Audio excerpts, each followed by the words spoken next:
सभी चिंतनशील बंधुओं को मेरा अभिवादन। मेरे चैनल अमृत विचार में एक बार फिर आप सभी का हार्दिक स्वागत है। सबसे पहले जिन लोगों ने मेरे चैनल को सब्सक्राइब किया है उन सभी का बहुत बहुत आभार। जिन लोगों ने अभी तक मेरे चैनल को सब्सक्राइब नहीं किया है या जो लोग पहली बार मेरे चैनल से जुड़ रहे हैं, कृपया मेरे चैनल को सब्सक्राइब करें, लाइक करें और ज़्यादा से ज़्यादा लोगों को शेयर करें, जिससे मैं इसी प्रकार अन्य जानकारियाँ ज़्यादा से ज़्यादा लोगों तक पहुंचा सकूं। पिछले वीडियो में हमने वेदारंभ संस्कार की चर्चा की थी। आज भी हम इसी चर्चा को आगे बढ़ाते हैं। वैदिक संस्कार शास्त्रियों ने बालक के भावी जीवन के निर्माण के संबंध में 6 पहलुओं पर विचार किया है। पहला पर्यावरण, दूसरा शिष्य अथवा ब्रह्मचारी, तीसरा गुरु अथवा आचार्य, चौथा अध्यापन के विषय, पांचवा पठन पाठन की विधि और छठा जीवन के लक्ष्य की प्राप्ति। वैदिक शिक्षा शास्त्रियों ने बालक की शिक्षा के पर्यावरण को 3 भागों में बांटा है। पहला भौतिक पर्यावरण अर्थात प्रकृति के साथ संबंध, दूसरा मानसिक पर्यावरण अर्थात कुल की भावना और तीसरा है सामाजिक पर्यावरण। पहले बात करेंगे भौतिक पर्यावरण की। ऋग्वेद में एक मंत्र आया है, उपवरे गिरिणाम संगमे च नदी नाम धियो विप्र अजायत, अर्थात पर्वत की उपत्यका और नदी के संगम में विप्र बनता है। वैदिक ऋषियों के शिक्षा केंद्र प्रकृति के उन वैभवपूर्ण स्थलों में होते थे जहां एक तरफ पहाड़ की ऊंची ऊंची चोटियां और दूसरी तरफ कलकल बहती हुई नदी की अजस्र धारा। इस प्रकार के भौतिक पर्यावरण में रहकर शिष्य का प्रकृति के साथ सीधा संपर्क स्थापित हो जाता था।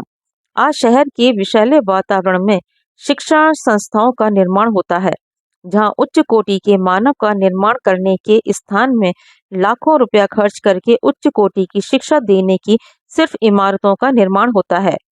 इसमें संदेह नहीं कि आज के युग में शिक्षा संस्थाओं के लिए पहाड़ों और नदियों को ढूंढना कठिन है, परंतु शहरों में गली कूचों में शिक्षा संस्थाओं को चलाने से कोमल मस्तिष्क बालकों के मस्तिष्क को शहरों के गंदे संस्कारों के पड़ने से नहीं बचाया जा सकता। वैदिक दृष्टि यही है कि शिक्षा संस्थाओं को प्रकृति के शुद्ध वातावरण में रखने से ही बाल मस्तिष्क को शुद्ध संस्कारों में विकसित किया जा सकता है। दूसरा है मानसिक पर्यावरण अर्थात कुल की भावना।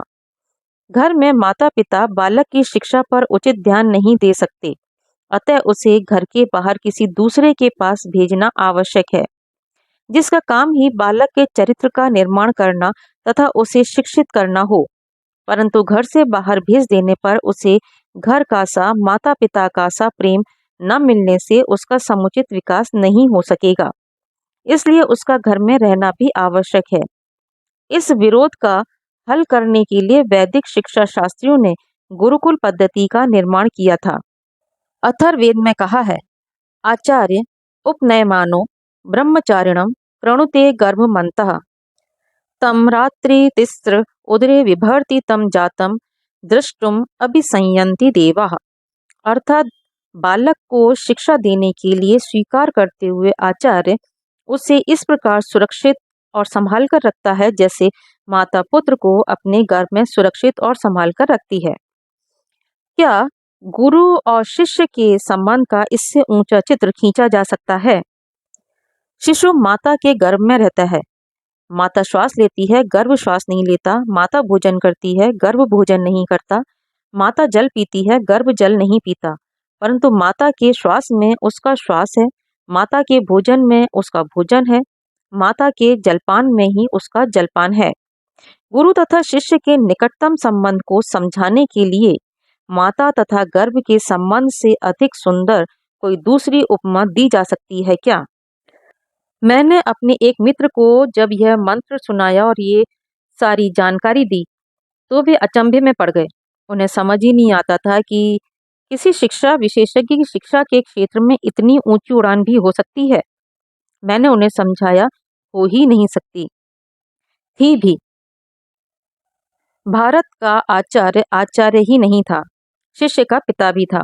बालक अपने जन्म के माता पिता को छोड़कर आता था, परंतु उनका स्थान आचार्य ले लेता था। आचार्य उसका शिक्षक ही नहीं, पिता भी था। विद्या उसकी माता थी, गुरु के अन्य शिष्य उसके भाई थे। कहाँ समाप्त हुआ उसका परिवार? वह तो एक ऐसे परिवार की प्रक्रिया में पड़ गया जिसमें चलते चलते वह अंत में जाकर समाज के परिवार का अंग हो जाएगा, जहाँ जन्म का कोई भेदभाव नहीं रहेगा, जहाँ जैसे माता पिता के परिवार में सब भाई भाई और भाई बहन थे, जैसे आचार्य के आश्रम में जन्म के भाई भाई और भाई बहन ना होते हुए भी सब भाई भाई और भाई बहन थे, वैसे ही समाज के क्षेत्र में पहुंचने पर वह उसी जाग को लेकर जाएगा जो उसने गुरु के आश्रम में पाया था। जिस जाग को वह समाज में छिटक कर जन जन को भाई भाई और भाई बहन बना लेगा, तब वहां समाजवाद के लिए ना नारों की जरूरत होगी, ना जुलूसों की, क्योंकि तब समाज का बच्चा बच्चा कुल या परिवार की भावना को लेकर ही सामाजिक जीवन में प्रवेश करेगा। कच्चा माल जब गुरुकुल शिक्षा पद्धति की कुल भावना भावित मशीन में से पक्का माल बनकर बाहर निकलेगा, तब उस पर छापी समाजवाद की अर्थात समानता की भावना की होगी। वह और किसी तरह सोच ही नहीं सकेगा। क्या आज तक किसी ने सोचा है कि कुल शब्द का प्रयोग, उस कुल शब्द का प्रयोग जिसका संबंध सिर्फ माता पिता के परिवार से था, शिक्षण केंद्रों के साथ गुरुकुल रूप में क्यों किया गया? हो सकता है इस कुल शब्द भी किसी समय संस्कृत के कुल शब्द से ही उपजा हो। कुल शब्द गुरु शिष्य के निकटतम संबंध का सूचक है। आज शिक्षा के क्षेत्र में कुल की भावना नहीं पनप पा रही है, क्योंकि स्कूल, कॉलेज, यूनिवर्सिटीज वैदिक दृष्टि के शिक्षण केंद्र न रहकर फैक्ट्रियां हो गई हैं, जिनमें कुछ फैक्ट्रियों के मालिक हैं और कुछ मजदूर हैं।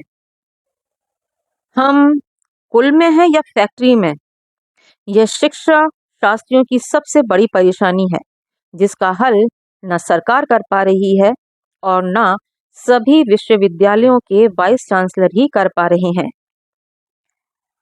आज हम इस चर्चा को यहीं पर विराम देते हैं।